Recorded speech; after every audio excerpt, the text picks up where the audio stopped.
Admit it, we're all in it for the money.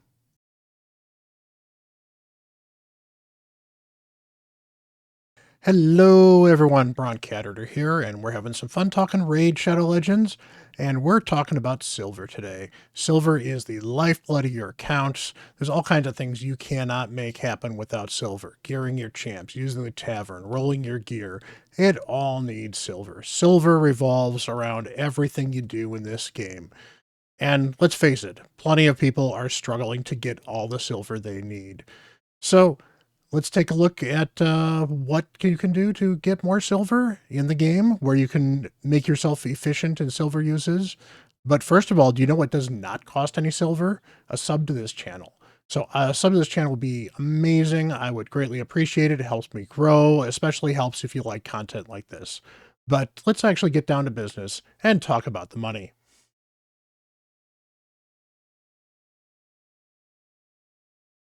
One of the easiest and simplest places to just get silver from is the artifact dungeon. So that's your ice golem, your dragon, your fire knight, and your spider. And knowing which one is the best helps quite a bit. Unequivocally, spider is the best place to farm for silver. Accessories sell for more, although accessories do cost more to roll up. So do be aware of that when you're rolling up gear. But accessories cost more and therefore sell for more, and there's no tax for having some of them that are in the campaign. Now, beyond Spider being the best, Fire Knight is next. Fire Knight has the most sets that are not in campaign that sell for the most. And then it's kind of Ice Golem and Dragon. I think actually Ice Golem's a little worse than Dragon. I'm not 100% sure, but they're very, very close to each other, and they just don't give you a lot of silver. Those four things, if you're farming specifically for silver, you're going to move into Spider or you can move into Fire Knight. Both can be very productive for you for getting silver. And obviously they get you some gear and you can keep some of that gear and roll it up as well. So that's helpful. That's not the only way to farm and get silver though. I mentioned the dungeons. I'm also going to throw in campaign farming can certainly be good, especially 12-3 Brutal is great for silver. 12-3 Brutal is the sweet spot of getting some of the best gear to sell, whereas Nightmare, you get less gear because it costs you twice as much energy. So on a per energy basis, you get better silver from Brutal. So Brutal is definitely worth running as well. If you're farming some campaign, you're leveling some champions up, you're doing some of your dailies or your monthly, which is always a pain. Great way to get some additional silver as well. Good excuse. Go for it.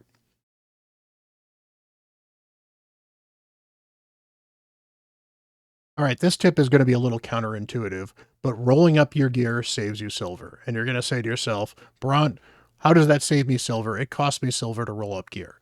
Well, I just rolled some stuff up to 12, and now I look at this piece and I say, okay, it's speed set. The speed's not particularly high, but it's got accuracy, crit damage. I don't necessarily want this piece on my account, so I might sell this piece. Probably not the best example because many people would love to keep that piece, but on my account, that's a sell. But what I can do is rolling something up to about +8 is usually break even if you then sell it. So you roll something up to +8, see if it's going to be what you want, and if it's not, you sell it so it's not sitting on your account. But what that also then does is when you're building champions, you don't have to roll up lots of additional gear beyond the gear that you actually want to use, because instead you can look at this piece and say, hey, this has got the speed and crit rate I need for this champion build, and throw it on the champion without having to spend any silver rolling it up. So that's where you save the silver. It's a much more efficient use of silver to roll stuff up. It also makes cleansing easier, and if cleansing is easier, that means you can sell gear, and that helps quite a bit.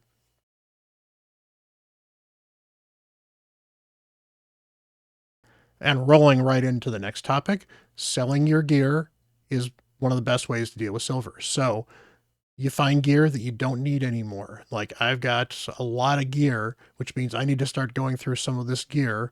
Now my speed gear may not be the best example of this, but I've got a ton of helmets here in the crit damage set. I probably don't need all of these things, so I could probably find some stuff to sell right here. I've got a bunch of cursed gear. I use only a bit few of it, so I probably could start keeping some of the best pieces here with cursed gear. I've got a lot of regeneration gear. I could do the same thing. Look at all this relentless gear that some of this I may never get on a champion at all. So selling it gives me silver, and it prevents gear from just sitting around. So what's a bad piece? Well, I've got a video. I'll actually link to it up above and below or somewhere, wherever YouTube wants to link to it, where I talk about some of the steps that I use for selling gear and some tips on that. So go check that out. But that is a great way to get silver, selling gear. Obviously, we talked about farming dungeons, and selling gear is the natural extension of that. So get that silver.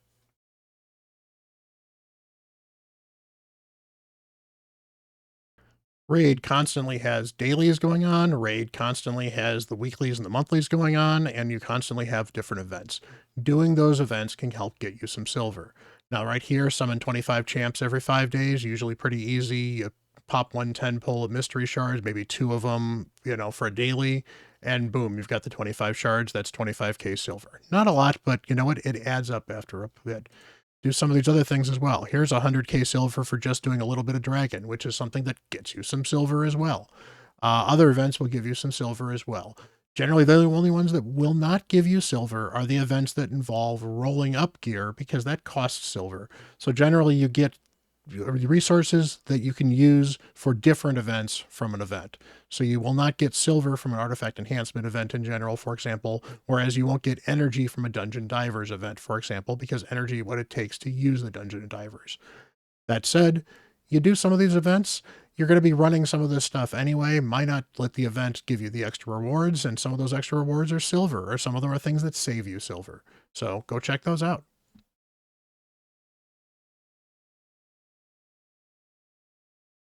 We talked about running dungeons, but Minotaur is one of the weirder dungeons that doesn't give you gear, but it still works with silver. You get silver running the stages, and you might as well do it. Here's the math on it. You can save between 240 and 320 gems by running Minotaur over buying masteries. In those extra runs of Minotaur, you're going to get silver that you wouldn't have got otherwise, and you're going to get experience you wouldn't have got otherwise as well. Beyond that, that extra 240 to 320 gems that you have now saved up, you can then use to run dungeons and get yourself more silver. So it's a win-win-win when you run Minotaur. I know it's boring. I know it's a little time consuming, especially if you don't have a speed team for it. It is worth doing for more efficient use of your silver and your resources. So don't buy those masteries, run the Minotaur.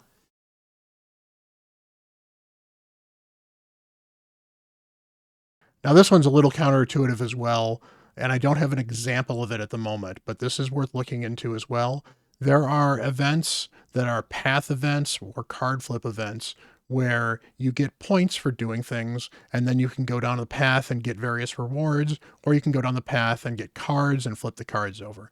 If you don't care about some of those path rewards, save those points, because those points convert into silver, and they convert into silver at a pretty good rate. In fact, a couple of these paths I've seen, the amount of silver you get from not purchasing a silver path and instead just taking the points as silver is better. So do some of the math, do check that out.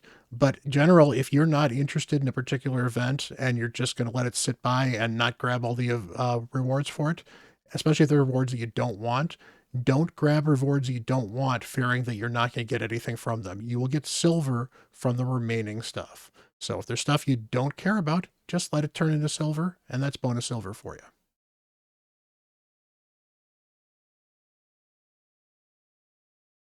And finally, we've got the Forge. The Forge is a great place for silver because it's a great place for gear. But if you've got sets that you're not going to use, like I don't use a lot of resilience, I'm pretty picky about it. So if I need some silver, I might forge a bunch of this resilience and just sell it all.